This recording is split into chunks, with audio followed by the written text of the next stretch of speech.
નમસ્કાર ખેડૂત મિત્રો. આજે આપણે વાત કરીશું ગુજરાતના આઈ ખેડૂત પોર્ટલ વિશે. આ પોર્ટલ ખેડૂતોને સરકારી યોજનાઓ સાથે જોડે છે, પણ હવે એનો લાભ લેવા માટે એક નવું અને ફરજિયાત અપડેટ આવ્યો છે. એ છે આધાર ઈ-કેવાયસી.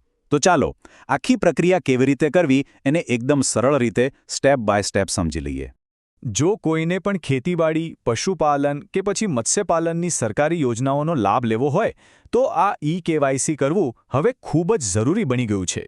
તો ચાલો જોઈએ કે આ કામ કેવી રીતે પૂરું કરી શકાય. જી હા, આ વાત બરાબર છે. સરકારી સહાય જે મળી રહી છે એ ચાલુ રાખવા માટે હવે દરેક લાભાર્થીએ આ ડિજિટલ વેરિફિકેશનની પ્રક્રિયા પૂરી કરવી જ પડશે. ચિંતા ન કરતા, આપણે આખી પ્રોસેસને એકદમ સહેલી બનાવી દઈશું. તો સવાલ એ થાય કે આ ઈ-કેવાયસી અચાનક શા માટે જરૂરી બન્યું?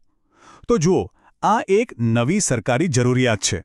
એનો મુખ્ય હેતુ એ જ છે કે સરકારી લાભો સાચા અને પાત્ર વ્યક્તિ સુધી જ પહોંચે અને આખી સિસ્ટમ વધુ પારદર્શક બને. ચાલો ત્યારે હવે પ્રોસેસ શરૂ કરીએ. શરૂઆત કરવી એકદમ સહેલી છે. સૌથી પહેલાં તો કોઈપણ બ્રાઉઝરમાં જઈને આઈ ખેડૂત લખીને સર્ચ કરો. જે પહેલી જ સત્તાવાર લિંક દેખાય એટલે કે iKhedoot.gujarat.government.in એના પર ક્લિક કરવાનું છે. જેવું હોમપેજ ખુલે ત્યાં લાભાર્થી નોંધણીનો વિકલ્પ શોધીને એને પસંદ કરો. સારું, તો હવે આપણે નોંધણીના સૌથી મુખ્ય ભાગ પર આવી ગયા છીએ. અહીંયા જ આપણે આધારની વિગતો નાખીને વેરિફિકેશન કરવાનું છે. ચાલો જોઈએ કે આ કેવી રીતે કરવાનું છે. ફોર્મ ખુલતા જ પહેલો સવાલ આવશે લાભાર્થીના પ્રકાર વિશે. જો અરજી કરનાર ખેડૂત હોય તો ખેડૂત પસંદ કરો. જો કોઈ સંસ્થા વતી અરજી થતી હોય તો સંસ્થાકીય પર ક્લિક કરો. અને જો આ બેમાંથી એક પણ ન હોય તો ખેડૂત સિવાયનો વિકલ્પ પસંદ કરવાનો રહેશે. હવે આવે છે સૌથી અગત્યનું સ્ટેપ. અહીંયા પોતાનો ચાલુ મોબાઈલ નંબર અને 12 આંકડાનો આધાર કાર્ડ નંબર બંને એકદમ ધ્યાનથી અને સાચો જ નાખવાનો છે. કારણ કે આગળની આખી પ્રોસેસ આના પર જ આધાર રાખે છે. અહીંયા વેરિફિકેશન માટે 2 રસ્તા મળશે. એક છે બાયોમેટ્રિક, જેના માટે ફિંગરપ્રિન્ટ સ્કેનર જોઈએ, જે મોટાભાગે સેવા કેન્દ્રો પર હોય છે. પણ બીજો અને સૌથી સહેલો રસ્તો છે ઓટીપી. જો મોબાઈલ નંબર આધાર કાર્ડ સાથે લિંક થયેલો હોય તો આ કામ ઘરે બેઠા આરામથી થઈ જાય. એટલે આપણે આ સમજૂતીમાં ઓટીપીવાળી પદ્ધતિ પર જ ધ્યાન આપીશું. ઓકે, તો ઓટીપી મોકલાય એ પહેલાં બસ 3 નાનકડા કામ કરવાના છે. પહેલાં નિયમો અને શરતો એટલે કે ઘોષણા વાંચી લેવાની, પછી સંમતિ આપવા માટે બાજુના બોક્સમાં ટિક કરવાનું અને છેલ્લે સેન્ડ ઓટીપી લખેલું બટન દબાવી દેવાનું. બટન દબાવતાની સાથે જ આધાર સાથે જે પણ મોબાઈલ નંબર લિંક હશે એના પર એક 6 આંકડાનો ઓટીપી આવશે. યાદ રાખજો, બરાબર 6 આંકડાનો. એ ઓટીપી આગળના સ્ટેપ માટે તૈયાર રાખવાનો છે. જેહો એ 6 આંકડાનો ઓટીપી નાખવામાં આવશે એટલે તરત જ આધાર કાર્ડમાં રહેલી વિગતો જેમ કે પૂરું નામ, જાતિ, સરનામું અને જન્મ તારીખ આપોઆપ સ્ક્રીન પર દેખાશે. બસ એકવાર શાંતિથી બધી વિગતો બરાબર છે કે નહીં એ ચકાસી લેવાની.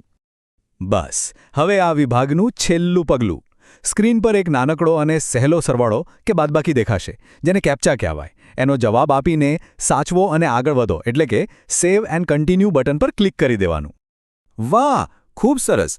ઈ-કેવાયસીવાળો મોટો ભાગ તો પૂરો થઈ ગયો. હવે આપણે બસ છેલ્લા તબક્કામાં છીએ, જ્યાં મોબાઈલ નંબર ફરીથી વેરીફાઈ કરીને લોગિન માટેની વિગતો બનાવવાની છે. ચાલો આ છેલ્લા પગલાં પણ ફટાફટ સમજી લઈએ. મોબાઈલ પર એક નવો ઓટીપી આવશે, એને નાખી દેવાનો.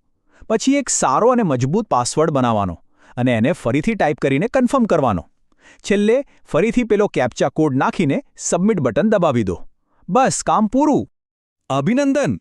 આ સાથે જ ઈ-કેવાયસીની આખી પ્રક્રિયા સફળતાપૂર્વક પૂરી થઈ ગઈ છે. હવે તમારું એકાઉન્ટ સંપૂર્ણપણે તૈયાર છે. તો આ સાથે જ આઈ ખેડૂત પોર્ટલ પર નોંધણી અને આધાર ઈ-કેવાયસી બંને કામ હવે પૂરા થઈ ગયા છે. હવે પોર્ટલ પર જે પણ યોજનાઓ ઉપલબ્ધ હોય એના માટે સરળતાથી અરજી કરી શકાશે.